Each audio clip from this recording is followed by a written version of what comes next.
नमस्कार दोस्तों। एक बार ऐसा हुआ कि चित्रगुप्त बहुत परेशान थे। अब वो तो परेशान रहेंगे ही दोस्तों, क्योंकि आखिरकार इंसान के कर्म धर्म का सारा लेखा जोखा उनको तो लिखना ही पड़ता। तो वो इतने उद्विग्न हो गए कि वो भगवान शंकर के पास पहुंच गए और भगवान शंकर से कहा कि भगवान, मैंने मृतलोक में ये देखा कि ऐसे कुछ इंसान जो गली चौराहे या अलग अलग जगह पे बैठे हुए हैं और किसी दूसरे इंसान का भाग्य बता रहे हैं, और जिसको बता रहे हैं वो भी वो समझ अच्छे तरीके से समझ भी जा रहा है, और जैसा वो भाग्य बताने वाला बताता है उस तरीके के क्रियाकलाप में संलग्न हो जाते हैं। भगवान भी बड़े सोच में पड़े।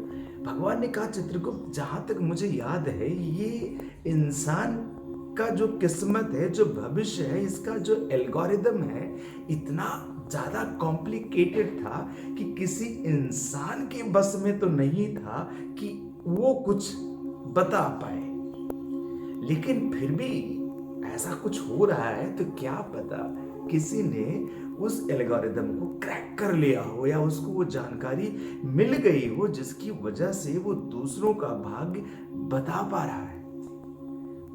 चित्रगुप्त, इसका आंसर मेरे पास भी नहीं है। ऐसा करो कि अपने कुछ गुप्तचरों को मृतलोक में भेज दो, वहां पे वो जाकर के एक रिपोर्ट लेके आए, एक डेटा लेकर के आए और हमें बताए कि ऐसा हो कैसे रहा है।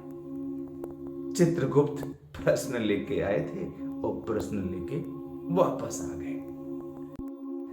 दोस्तों, चित्रगुप्त ने भगवान के आदेश का पालन किया, गुप्तचर भेजे मृत्युलोक में, और कुछ महीने के बाद चित्रगुप्त को रिपोर्ट मिली और वही रिपोर्ट लेकर के वो भगवान शंकर के पास उपस्थित हुए। फिर उन्होंने उस रिपोर्ट को एज इट इज पढ़ना शुरू किया और मैं आपको बताता हूं कि उस रिपोर्ट में क्या लिखा हुआ था।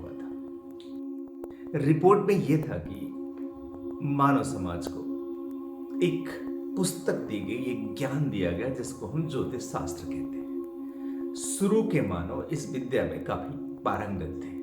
वो पढ़ाई के साथ साथ प्रैक्टिकल पर भी पूरा ध्यान दिया करते थे। ग्रह नक्षत्र की स्थिति, समय, काल आदि को अच्छे तरीके से प्रयोग के माध्यम से समझ लेते थे। और जब कोई मानव पैदा होता था तो उसके पैदा होने के टाइम, डेट, समय के अनुसार वो कुछ चीजों को प्रेडिक्ट करने की क्षमता रखते थे। लेकिन भगवान, समय बीतता गया और बात की मानव ने कोई ऐसा इंफ्रास्ट्रक्चर बिल्ड नहीं किया कि जिससे इस विषय का प्रॉपर प्रैक्टिकल, प्रॉपर प्रयोग किया जा सके।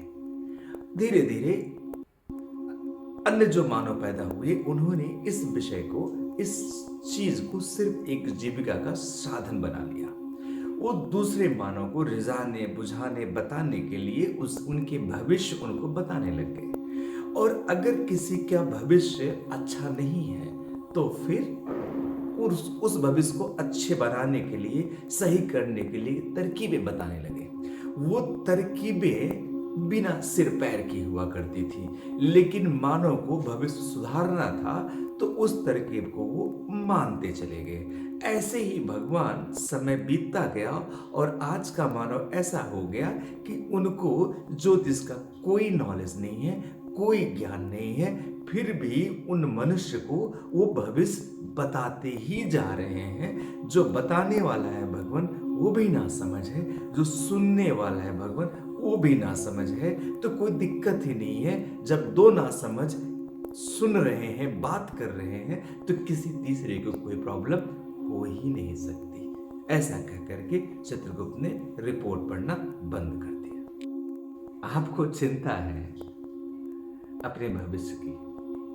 भविष्य की चिंता क्यों है? क्योंकि जो बीत गया वो आपको, उसमें मजा नहीं आया, ऐसा आपको लग रहा है। जो चल रहा है वर्तमान, उससे आप संतुष्ट नहीं है। आपको ऐसा लगता है कि आपके भविष्य में कुछ ना कुछ छुपा हुआ है। अगर आपको पता लग जाए तो इससे अच्छा क्या हो सकता है? हो सकता है कि कोई ऐसे संसाधन हो जिससे आने वाले भविष्य को सुधारा जा सके। वर्तमान सुधर जाएगा तो भविष्य भी सुधर जाएगा। कोई भी ज्योतिष, कोई भी ज्योतिषाचार्य आपके भविष्य को किसी भी हथकंडे से न सुधार सकता है न तो बिगाड़ सकता है। दोस्तों, विज्ञान को पढ़ने वाला वैज्ञानिक नहीं कहा जाता।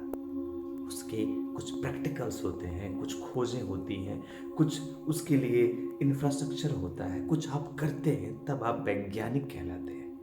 मैथ को पढ़ने वाला मैथमेटिशियन नहीं होता। ज्योतिष को पढ़ने वाला भी सीधा ज्योतिषी नहीं बन सकता। उसके लिए भी तमाम प्रैक्टिकल, तमाम नॉलेज की जरूरत है।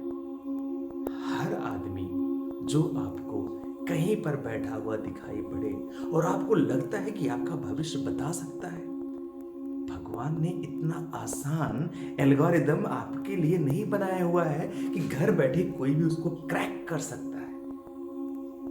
ये एल्गोरिदम क्रैक होगा सिर्फ आपके कर्म से।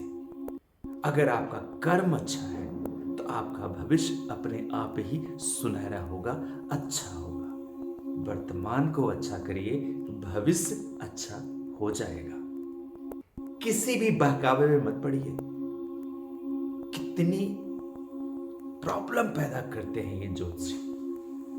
राह चलते लोगों से आप बात करिए, वो आपको बताएंगे कि कितने टाइम उनका किन क्रियाकलापों में गुजरता है।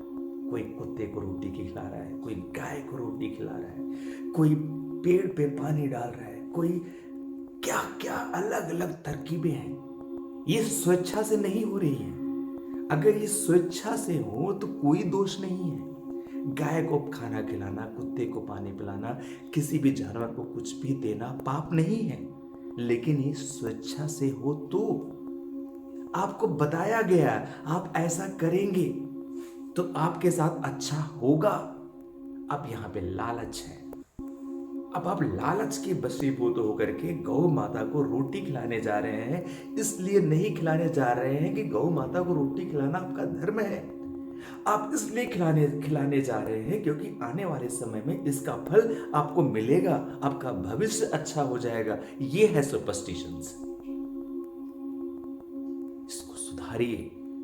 अगर इस तरीके से आप भविष्य के चक्कर में वर्तमान को खो देंगे और आपके सारे कर्म आपके लालच के वशीभूत होकर के किए जाएंगे तो आपका भविष्य अच्छा कभी नहीं होगा।